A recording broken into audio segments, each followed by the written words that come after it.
Hey, what's up, guys? You're listening to another episode of the Real Estate Wholesaling Syndicate podcast. Very excited to be speaking with the guest I brought on today. He's actually going to be one of our speakers at our event, which is just a couple weeks away on June 5th. We have Anthony Hernandez with us, the real estate hero. Anthony, thank you so much for joining us today, bro. Appreciate you.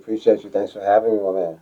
Of course, man. Yeah, I've wanted to do this for a while, so I'm happy we finally get to do it and rock and roll, man. So, yeah, for people who might not know who you are yet, do you want to give us a quick introduction? Yeah, definitely. So, my name's Anthony. I go by the Real Estate Hero, guys. I am born and raised in San Antonio, Texas, on the south side. I am a closer, guys, and I help promote real estate, help you with wholesale. We provide tips and tricks and just try to help you get these deals across the board. I love that, man. So, how did you first get into it? So the way I first got into real estate is kind of a short story, but I had a brother-in-law who didn't know he was doing real estate, stumbled across wholesale working with New Western. I had lost my job. I decided to go to Vegas instead of staying working at my Fortune 500 company at a bank. Decided to leave to Vegas, decided to quit the job. After that, bro, I contacted him and said, hey, what did you do this time? And he told me about this contract stuff. And from there, bro, I started YouTube University and went from there. I love it, man. So, what was the journey like getting your first deal? Like, how long did it take? What methods were you doing? On my very first deal, I was just driving for dollars, literally. So I was literally living in a duplex at the time, and it's a true story. The duplex I was living in was about 560 square feet, very small, pretty much a bedroom and a half. And I was living there with my wife and my son at the time. I just had one child, and so I would drop her off at work. I would drive for an hour just driving for dollars because I didn't know systems existed. I hadn't been there, so I was like, hey, I just got a bird dog. So I would write down a bunch of addresses on a yellow pad notebook, go home, put them in CAD, get the addresses, and then I would send out mailers, bro. It sounds crazy, but I would send out literally a mailer with some cologne on it and a wet blue signature. And I would hope that a lady opened that envelope and she loved the smell of the cologne so I can go back to her house. I love that, man. So, were you handwriting the mailers yourself? I would type them up. What I would handwrite would be my signature and a thank you on there, so they knew it wasn't just a bot. Yeah. I think that helped from the feedback I got. They would just say, hey, I knew that you were local because it was ink. Yeah. So it worked. That's great, man. How many did you think you had to send out before you finally started getting responses? And I would say probably, in true honesty, I was probably sending out probably about 50, 60 letters before I ended up getting traction. Before it would just be kind of somebody calling and hanging up. I started figuring out as I sent out mailers to put numbers on them. And so I'd put a number to know what number was on the bottom and say, wow, this was from the third batch. So it took me 60 mailers. So I was sending only 25 mailers at the time because I didn't know the law of numbers. I was like, okay, 25 mailers at 50 cents a mailer. Hey, that's good. Let me do 25 a day. So that's what I was doing before I realized that I needed at least 60 to start getting traction. right. I love that, man. So, how did you come up with the idea for the cologne? Man, I actually did it on accident. Yeah. I did it on accident. I actually sprayed myself with cologne, going to pick up my wife, and I got some on the letter. When I sent it out, this lady told me about the cologne, how it smelled good. So she gave me the idea, and I was like, you know what? Maybe I just spray every letter with cologne. So I started spraying them with the cologne that I didn't even smell like. Yeah. And I was hoping they would call, bro, and it worked. And so a lot of times they would like the cologne smell. I love that. You ever get any angry husbands give you a call? I've had one, but he was pretty cool once we met, but he just thought it was funny. He was like, why didn't you do that? At first I thought it was a joke and so with the letters. I thought it was funny, but other than that, women run the house, bro. Yeah. Women wear the pants. If the woman says we're going to sell, we're going to sell. 100%. Yeah, it's one of the first things I learned selling cars. And yeah, it's true, man. It's 99.9% of the time. It's the way it goes, and usually the husband will tell you different, but it's When you're smart, you just know to be like, hey, it's cool. Just go with it. I love that, man. So that's great, man. So you send in the mailers, you send the mailers. What happened? I know you built a pretty impressive portfolio since then too, and pretty quickly too. Do you kind of want to run us through that? Yeah. So basically, there was this one time, right? I was doing a podcast interview, and I was working on some rentals. I hadn't solidified them yet, and I did a fib. And a lot of people will do this where they don't be honest. They'll kind of just run with some shit and just let it stick to the wall. I said I had. Yeah, they do this whole fake it till you make it shit. Sorry, guys. I don't do that, right? So I did one time in the interview said I had a rental. I hadn't actually solidified it yet, and I said I had it before I did. I ended up not getting that rental. The interview came out. My wife saw it and was furious. She's like, "Can't believe you said that. We didn't even get it. That karma." Da, da, da. And she goes, "Don't ever say that again until you get a rental. Don't do it." So it lit a fire under my ass. I said, "Okay, I'm gonna go get some rentals. Hold my beer, right?" I literally went, secured private funding, and built about it was literally 1.62 million portfolio with less than $90,000. And I did a lot of it through Subject 2. And now we have rentals, and now we're getting paid on those every month from that point on. But part of the fire was I did a fib, and she said, "Wait a minute," didn't secure, and I said, "Okay, hold my beer." After that, we ended up getting probably what is it, like about 11 now. Um, it's probably it's over 10 properties now that we have in our portfolio that we built to now a little over 2 million. So that's been something that I've been pretty proud of, but I've never actually stood back to look at what I did. And I did it literally in less than 90 days. That's wild. I love that. Bro. I love the integrity of it, and her being willing to call you out. And so I feel like most people would be like, "Yeah, it's fine," but like having that fire. I couldn't sleep at night. I'm like, man. And she's like, you got to go get your rentals now. And so enough, man. I went ahead and I 8X'd it.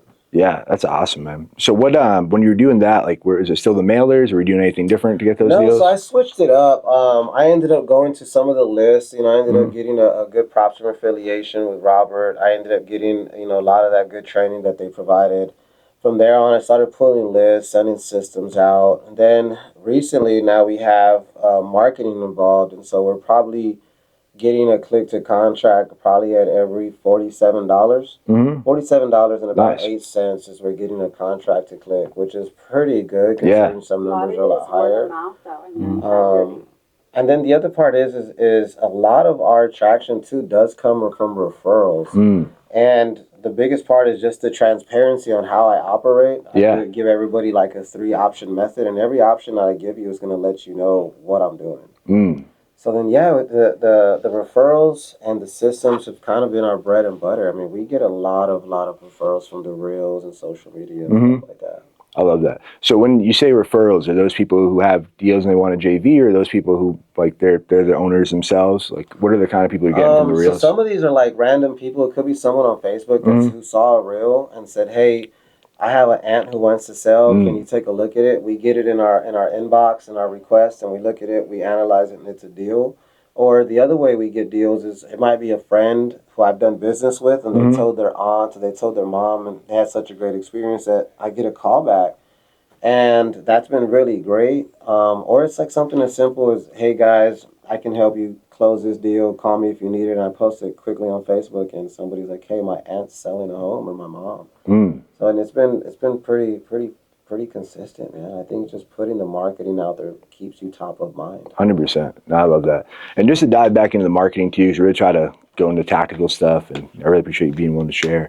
What is so when you're talking marketing and clicks, are you guys doing like Google ads? Are you guys doing this in-house? You guys have somebody like an agency you're doing it with? What kind of like ads are you guys having most success with, and how are you doing that?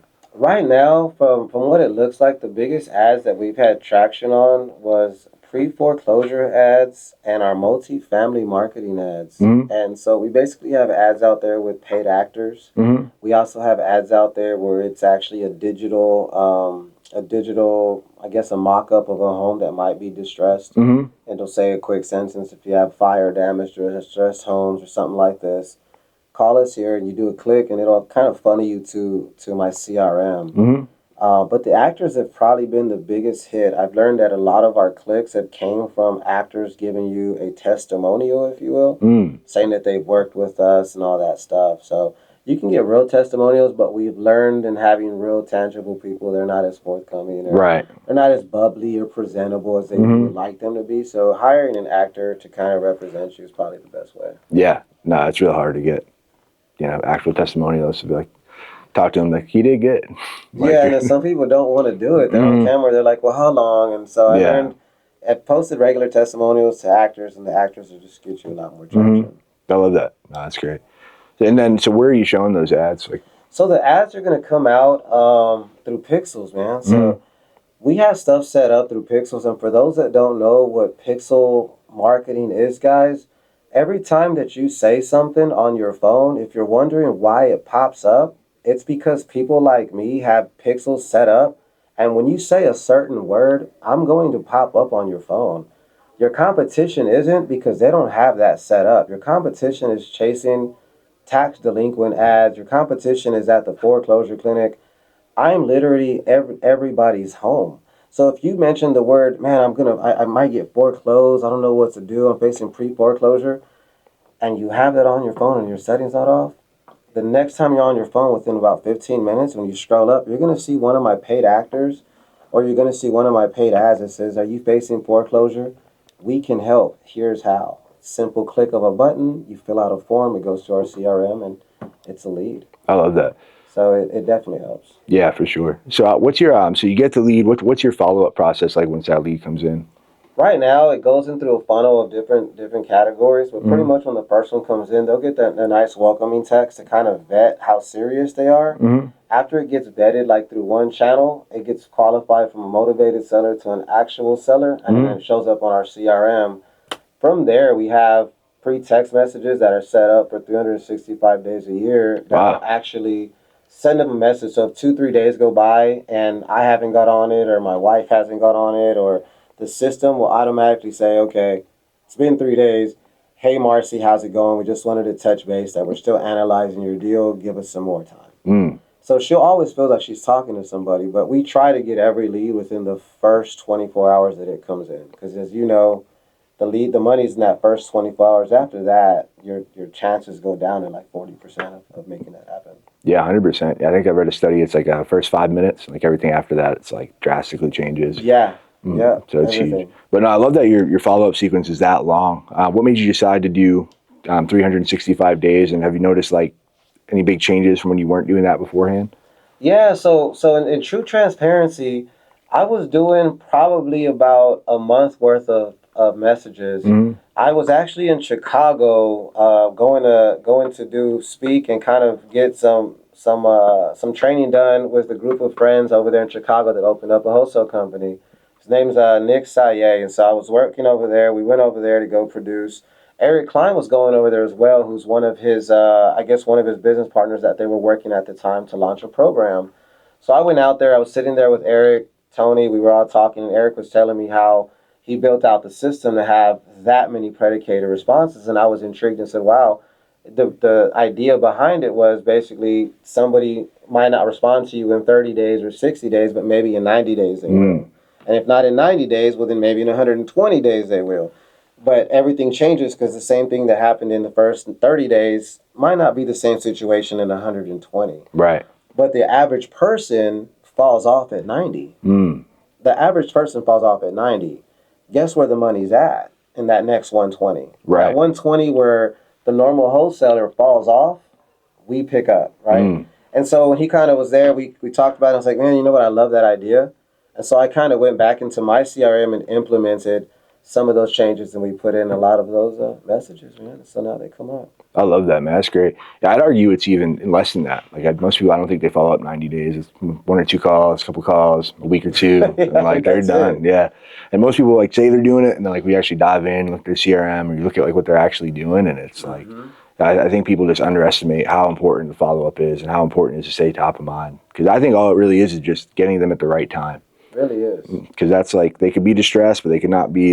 It couldn't be the right time. But once you get them at that right time, and they're like, not another minute, not another second. I need to sell this house now, and then make sure you're the one they talk to. Because I don't know how many people I've talked to, and they're, I didn't do that, or when I did do it, and they're like so happy I called, like, hey, I couldn't find your number. I'm so happy. And same thing, like, oh, I couldn't find your number. I tried to call you. I went with somebody else. So it's like just so important. If you can automate it and just have those sequences for you, it saves you so much time and just makes your life that much easier. It really does. It does, bro. 110%. Yeah. But so what are some of the mistakes you think you see new people making? Because I think follow-up's a huge one. What are some other mistakes or things that you see people doing the wrong way? I think one of the biggest mistakes that I do see people doing is getting away from ethics, like the simple ethics, right? Memorandums shouldn't be placed. If you're a first year wholesaler, you shouldn't worry about tactics like memorandums. You should focus on the follow-up process, focus up on building a rebuttal process. I think a lot of times a wholesaler, when they're first starting, they kind of see the shiny object syndrome. They see that they can make a pretty quick fee, and they don't know how to expedite it to make it a cash conversion cycle with it. I think the biggest mistake is not putting the money back into marketing immediately and keep on building. A lot of times they get their first little bit of money, they go and buy something crazy. And you and I have seen it. They come out with a brand new car, brand new this, and you're like, guys, like, geez, you've been doing it for like a year. Yeah. You know, and it's okay to do that. Everybody does stuff at their own time. But just to give you a context, I practice on what I preach. It took me 5 years of doing this before I even bought my first anything, my first watch, my first car, anything I didn't touch until 5 years. I made sure I had my rental portfolio in place. I bought us a house. I never did none of that. Yeah. It was discipline over anything. Man, I love that because it's yeah, it happens so often. I've been guilty of it, especially first starting out. Like, get some money and you're like, oh, this is great. It's going to keep coming forever, and I can just ball out. But I feel like if you look at it like, whatever sports you like, like the Spurs, they win one game, like, oh, we're going to go on vacation now. Yeah, bro, that's true. But it's like, That's man, true. you got a whole season, you got a whole career. So it's but no, I think that's great advice. And then I think just not reinvesting it.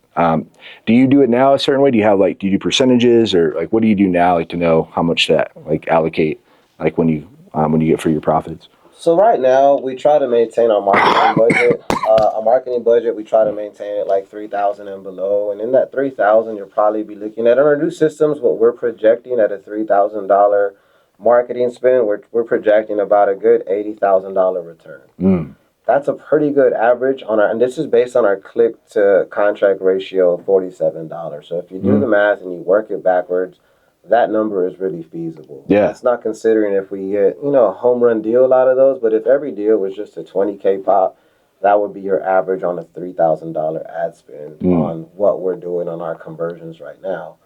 So I think that's been one of the ones that make it really work for us. You know what I mean?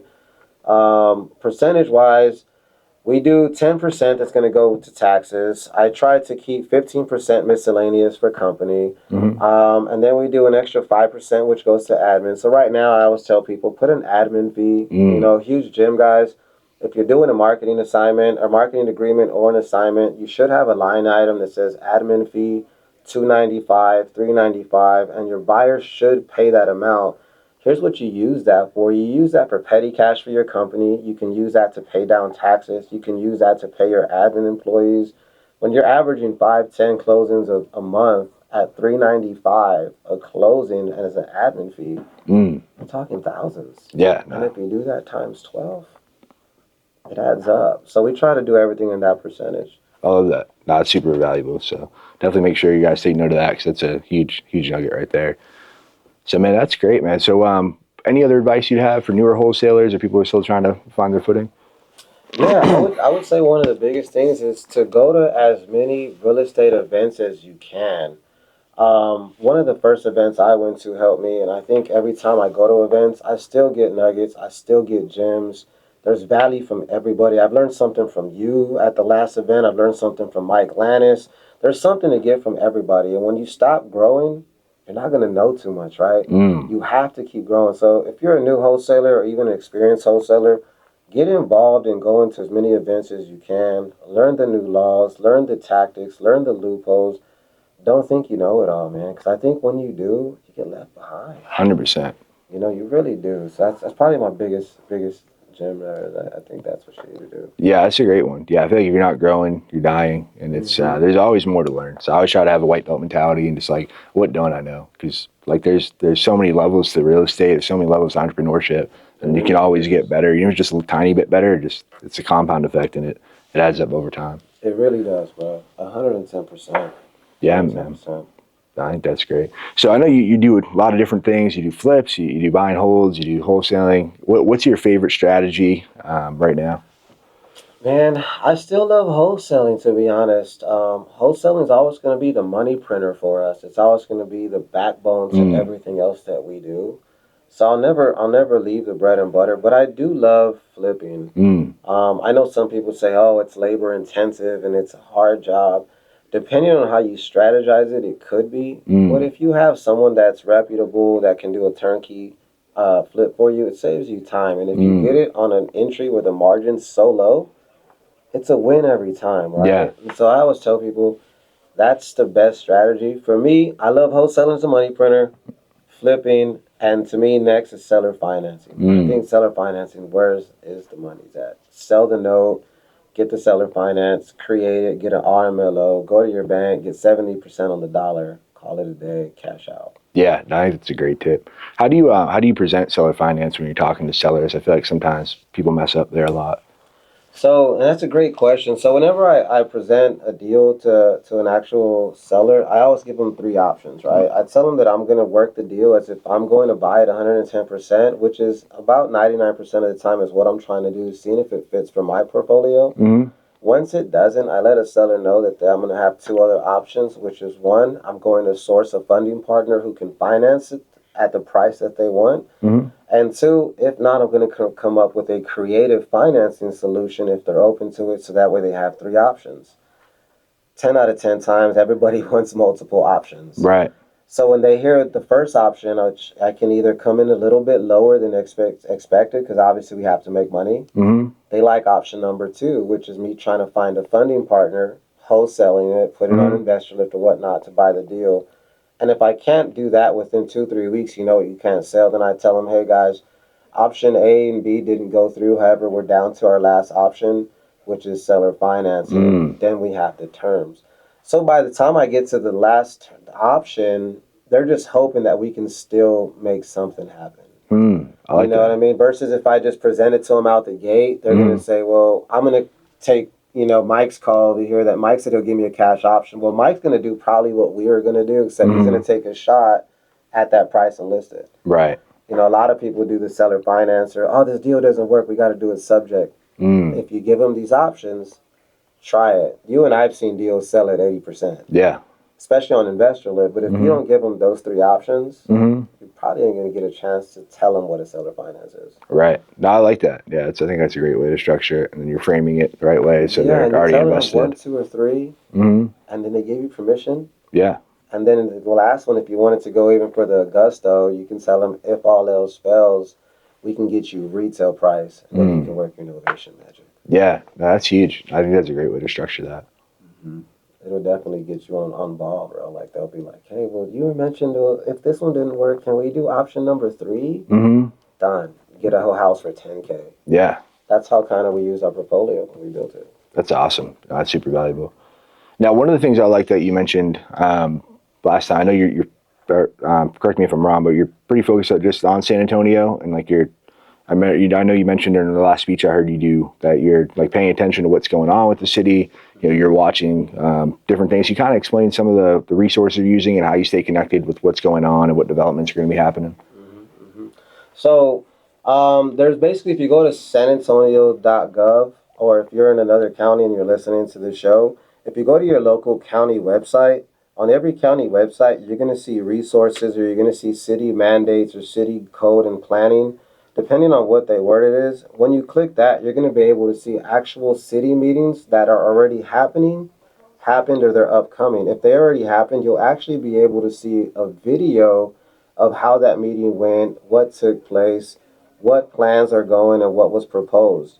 So when you do that, guys, you're actually able to see what's coming up on the scope for the city, and it's usually about a year in advance of what's happening. So right now, there's a hotel being built on Broadway. That plan was released over a year ago.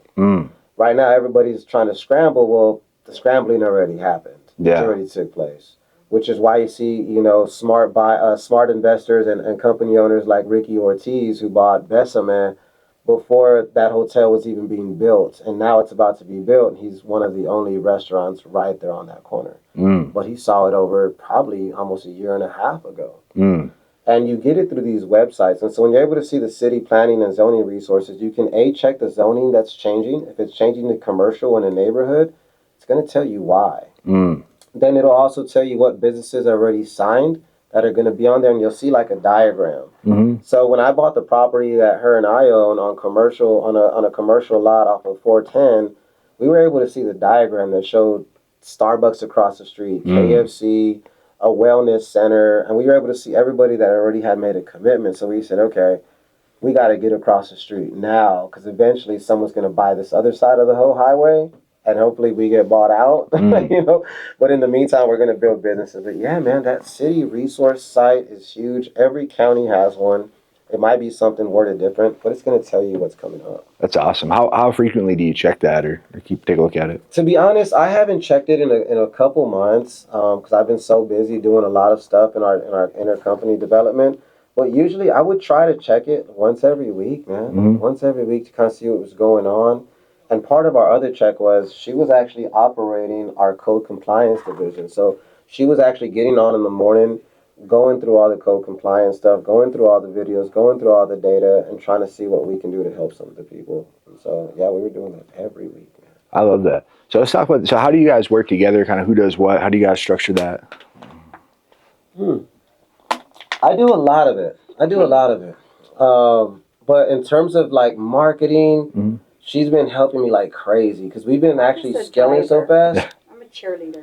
She does drive, and she does take on stuff like title work. I've been having to do a lot of title work. She's been doing a lot of marketing. And the part that helps me the most is her basically taking care of the household. So that helps me. But when it comes to the business, she's helped recruit employees for us. She's also helped do a lot of our training for the onboarding. So she's able to take some of those small tasks that I'm able to like go and focus on the big items.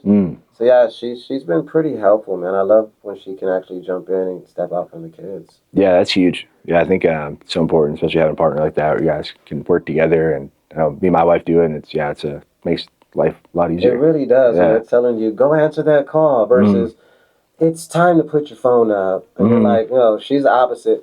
Go make that money. Go help that family. Right. Go. You know, then you have the opposite that's like, we got to stop at 7. Yeah. You and I know real estate don't stop. You're going to get a call at 7 in the morning or 7 at night. Right. You could be with the busy man or you could be with the broke man.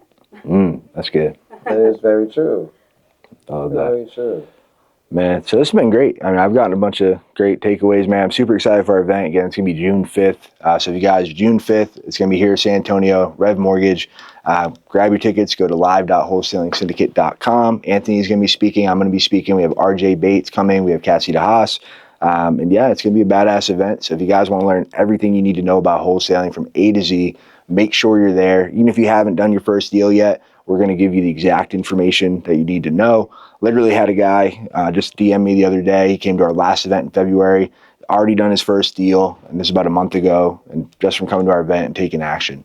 So it's possible, man. You just got to do the work. It is. You drop so many gems. Like you're basically giving a layout. All they have to do is execute. Yeah. That's it. Like, I mean, you're giving them a program to pull deals and data. Like, it doesn't get any easier than that, bro. Right. If I knew what I knew now, I would have been at more events. Yeah. First year of wholesale, so on YouTube. 100%. And it's, I think the only people I invite to speak are people like yourself who are go-givers and want to give back to the community and want to help people. And it's, there's so many people out there that do. So, I mean, it really just comes down to execution. And it really does, bro. Execution and just being transparent. I think there's a lot of fake it till you make it out there that kind of can dilute what should actually be done. So sometimes people are getting a bad taste and they're like, hey, I had this happen and this happened. So it makes it harder for honest deals like us, to make happen because everybody's been burned or they've had a bad experience. And we're like trying to do the cleanup.